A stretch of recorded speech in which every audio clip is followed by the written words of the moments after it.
அவர்களுக்கு அனைத்து அந்த மறை கல்வியும் கற்பிக்கப்பட்டது. ஆன் என்று சொல்கிறோம் அல்லவா, சந்தன மாதா என்று சொல்வார்கள் அல்லவா, அவர்கள் கற்றுத்தருகிறார்கள், இவர்களும் வளர்க்கிறார்கள். அதனால்தான் புனித ஆன் அப்படின்னு சொல்கிறோம், சந்தன மாதாவை புனிதர் என்று சொல்கிறோம். ஏனென்றால் அந்த அன்னை மரியாள் குழந்தை பருவத்தில் இருக்கும் பொழுது அவர் இந்த பாவத்தை செய்து விடாமல் இருக்க சரியான ஒரு வழிகாட்டியாகவும் ஒரு கைடு அண்ட் கார்டியன் அப்படின்னு சொல்கிறோம் இல்லையா, அந்த கார்டியனாகவும் அவர்கள் சந்தன மாதா அவர்கள் அன்னை மரியாளை வளர்க்கும் பொழுது அவர்களும் அந்த பணியில் அந்த அந்த பணினா அந்த டாஸ்க் அப்படின்னு சொல்கிறோம் இல்லையா, அந்த எண்டவர், அந்த பெரும் முயற்சி, அதில் அவங்களும் பங்கெடுக்கிறதுனால அவர்களும் புனிதராகினார்கள் என்று நாம் நம்புகிறோம். அது திருச்சபை அவர்களை இது பண்ணிடுச்சு. அதனால் இந்த டைம், இந்த ஃபுல்னஸ் ஆஃப் டைம் அப்படின்னா என்னன்னா, இந்த 16 ஆண்டுகள் வெயிட் பண்ணுறாங்க. வெயிட் பண்ணோன்னு அவங்க உறவு முறிக்காமல் வாழ்கிறார்கள். அப்பொழுது என்ன நடக்கிறது என்றால், அந்த சூசேப்பர் என்று சொல்லக்கூடிய யோசேப்பு என்ற அந்த ஜோசப்க்கு மன ஒப்பந்தமாகி அதுவும் ஒரு சோதனை காலமாக மாறுகிறது. சரியா? அந்த சோதனையும் வென்று அவர்கள் இருந்த பொழுதுதான் அந்த காலம் நிறைவேறியது. ஏன்? அவருக்கு தகுந்த தாய் கிடைத்தார்கள். கடவுளுக்கே தாய் கிடைப்பதுதான் பெரும் கஷ்டம். எந்த தாய்? இந்த மாதிரி பாவம் செய்யாத ஒருவர் வேண்டும். அதுவும் எப்படி வேண்டும்? முன்கூட்டியே அமல நிலையில் இருக்க வேண்டும். ஏன் அமல நிலைன்னு சொல்லிடுறேன், தயவுசெய்து அதையும் கொஞ்சம் பொறுமையோடு கேட்டுங்க. இயேசு என்பவர் முழு மனிதர். இயேசு என்பவர் முழு மனிதர். அந்த முழு மனிதர் நிலையில் அவர் இருந்தால்தான் நம்மை போன்ற மனிதர்களை அவர் தத்தெடுத்து உறவு கொடுக்க முடியும். அவர் வேறு இனமாக இருந்தால் உறவு அங்கே இல்லை.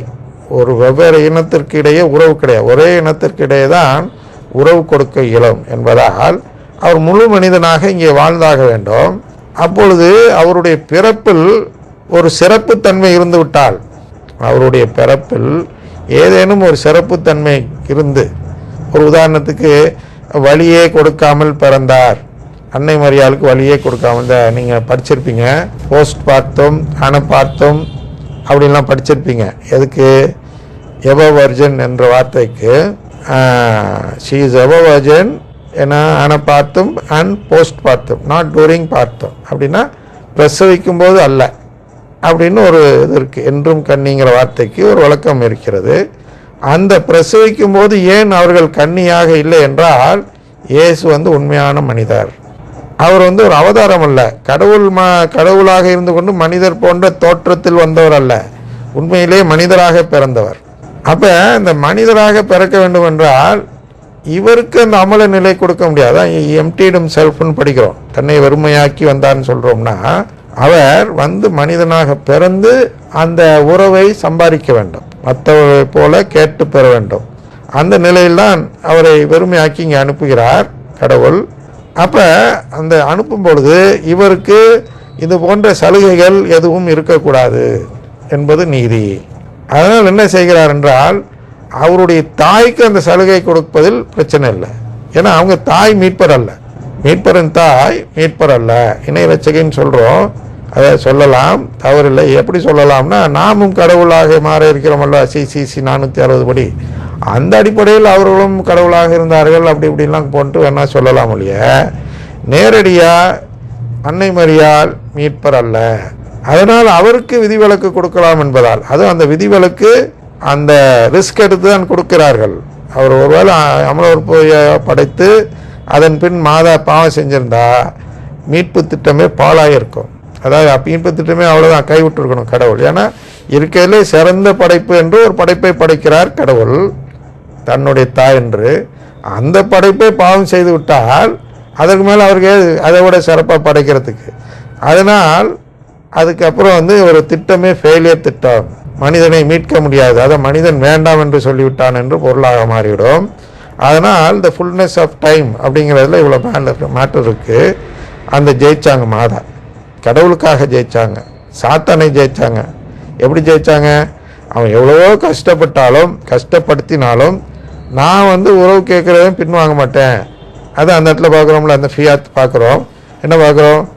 நானும் ஆண்டவரின் அடிமை, அவர் சொல்படி ஆகட்டும்லாம் சொல்கிறாங்க. I am the handmaid of the லார்ட்லாம் சொல்கிறாங்க இல்லையா? அந்த இடத்துல தான் அவங்க சாத்தானை ஜெயித்தாங்கன்னா அதுதான் கடைசியாக சாத்தான் வைக்கிற சோதனை. காலம் நிறைவேறிய பொழுது கடைசியாக இதை சோதிச்சு பார்க்குறேன், இவங்க இதை சொல்லலைன்னா இவங்க அந்த உறவு வேணான்னு சொல்கிறாங்க. இந்த தான் அது என்னன்னா, இந்த 17:10 பார்த்தோமல்லவா, லூக்கா 17:10 நானும் பயனற்ற அடிமை, இதே தான் மாதிரி அங்கே சொன்னாங்க. சொன்னதுனால ஜெயித்தாங்க இறுதியாக. அதுக்கப்புறம் கன்சீவ் ஆகிறார்.